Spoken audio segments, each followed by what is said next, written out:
უცხოეთის ამბები რუსეთის სათათბირო ახალი სკანდალური კანონპროექტის მისაღებად ემზადება.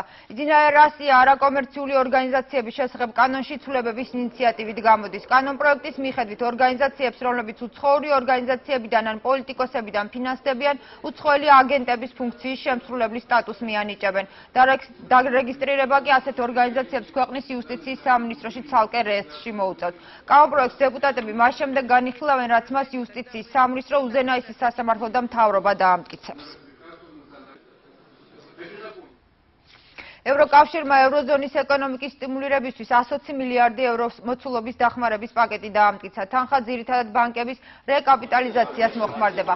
გადაწყვეტილებას წინ უძღოდა ბრიუსელში ევროპელი მაღალჩინოსნების 13 საათიანი მოლაპარაკება. შეთანხმება ევროზონის საბანკო სისტემაზე ევროკავშირის კონტროლის გაძლიერებას ითვალისწინებს. ფინანსური ინსტიტუტების მუშაობა სპეციალური სამეთვალყურეო ორგანო გააკონტროლებს.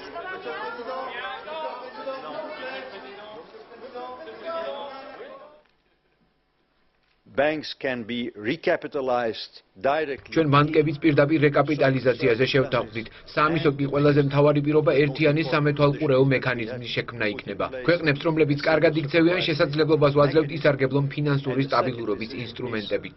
საერთაშორისო ზეწოლა სირიაში კრიზისს ვერ მოაგვარებს, მიიჩნევს სირიის პრეზიდენტი. ირანულ ტელევიზიასთან ერთსაათიან ინტერვიუში ბაშარ ასადმა განაცხადა, რომ შიდა დაპირისპირება ქვეყნის შიგნიდან უნდა მოგვარდეს. სირიის პრეზიდენტმა სირიის წინააღმდეგ სამხედრო ოპერაცია გამორიცხა და ლიბანის სცენარის განმეორება სირიაში შეუძლებლად მიიჩნია. ასადის განცხადებით, დასავლეთის ქვეყნები ცდილობენ კოფი ანანის გეგმის განხორციელებას ხელი შეუშალონ იმ მოტივით, რომ შემდეგ ამაში სირია დაადანაშაულონ. საერთაშორისო ზეწოლა ჩვენს პოზიციაზე გავლენას ვერ მოახდენს. ზეწოლის ქვეშ დიდი ხნის განმავლობაში ვიყავით და მას შედეგი არ მოუტანია, არც მომავალში მოიტანს. მთავარია ეროვნული ერთიანობის შენარჩუნება, უნდა გადავლახოთ შიდა უთანხმოება. ეს ჩვენი შიდა პრობლემაა და უცხო ქვეყნებს არ ეხება.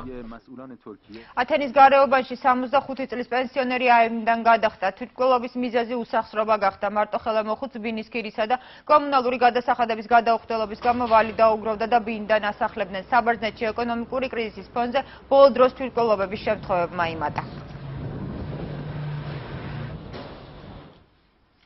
ბარაკ ობამამ კოლორადოს შტატის სტიქიური უბედურების ზონად გამოაცხადა. უკვე რამდენიმე დღეა კოლორადოში ტყე იწვის. 36,000 ადამიანი იძულებული გახდა საცხოვრებელი სახლები დაეტოვებინა. სტიქიასთან საბრძოლველად მობილიზებულია ქვეყნის სახანძრო სამსახურის ტექნიკისა და პერსონალის ნახევარი. კოლორადოს სიდიდით მეორე ქალაქის შემოგარენში უკვე ერთი კვირაა ტყის მასივი იწვის. ხანძარმა, რომელსაც შტატის ისტორიაში ყველაზე გამანადგურებელი სტიქია უკვე უწოდეს, 600-ზე მეტი საცხოვრებელი სახლი გაანადგურა. ცეცხლი ქალაქ სპრინგსის დასახლებულ პუნქტს უახლოვდება, სადაც 420,000-მდე მცხოვრებს სახლის დატოვება მოუწევს. სტიქიას პირველი მსხვერპლი უკვე მოჰყვა.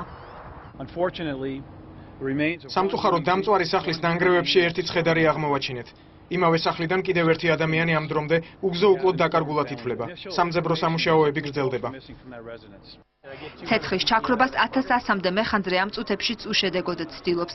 დამწვარია 64,000 ჰექტარი ტყის ფართობი. ბოლო ერთი კვირაა სახანძრო სამუშაოებს ქარი აფერხებდა. დღეს კი ქარი ჩადგა და ტემპერატურამაც დაიწია. ცეცხლის კერას ვერტმფრენებიდან ვაკვირდები და დღეს პროგრესი შეიმჩნევა.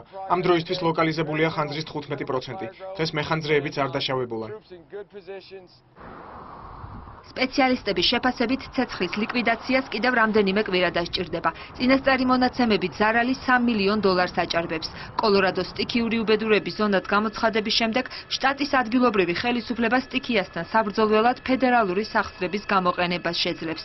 სტიქიის ზონაში დღეს პრეზიდენტი ობამა ჩავა.